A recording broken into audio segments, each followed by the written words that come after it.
آج کل ایک ویڈیو بڑی وائرل ہو رہی ہے ایک یوٹیوبر کی، جس میں انہوں نے مہاجر قوم اور ان کے قائد کو جو ہے یہودی اور نیتن یاہو سے تشبیہ دی ہے. آپ کا اس کے بارے میں کیا خیال ہے؟ اچھا، میرے غالباً آپ جو ہے، میں فرق کر لوں، آپ جو ہے وہ جو ایک متعصب اور وہ کم عقل جو ہے وہ ایک اینکر ہے غیاض، اس کی بات کر رہے ہیں. جی بالکل میری نظروں سے گزرا پروگرام، اور میں نے بڑے لوگوں نے اس کے پروگرام کو بڑا کنڈیم کیا. وہ یقیناً ایک ایجنڈے پہ ہی ہے کہ کسی طریقے سے بھی مہاجروں میں اور سندھیوں کے درمیان نفرتیں پیدا کرے، اور یقیناً ایسے لوگ جو ہے وہ کوشش کر رہے ہوتے ہیں کہ وہ ان کی جو دکان ان نفرتوں کی بنیاد پہ چلے.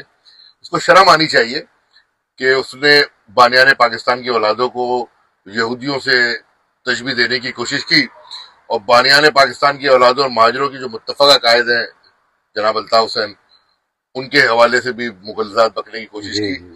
جی اس طرح کے لوگ سینکڑوں آئے اور سینکڑوں چلے گئے.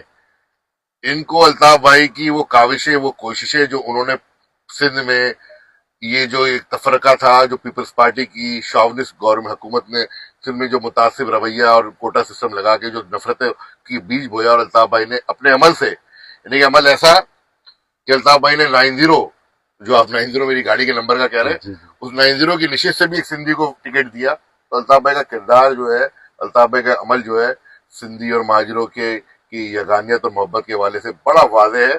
اور اس طرح کی یہ بے شرم غیاض جیسے لوگ جو چار انگریزی کے جملے بول کے اپنے آپ کو انٹلیکچوئل بننے کی کوشش کرتے ہیں، آپ دیکھیے گا کہ ماضی میں جو لوگ جو الزام لگاتے تھے، جو مہاجروں کے لیے بکواس کرتے تھے، ان کا بھی منہ کالا ہوا، اور یہ بانیان پاکستان کی اولادیں جو ہیں وہ اس کا بھی منہ کالا کریں گی.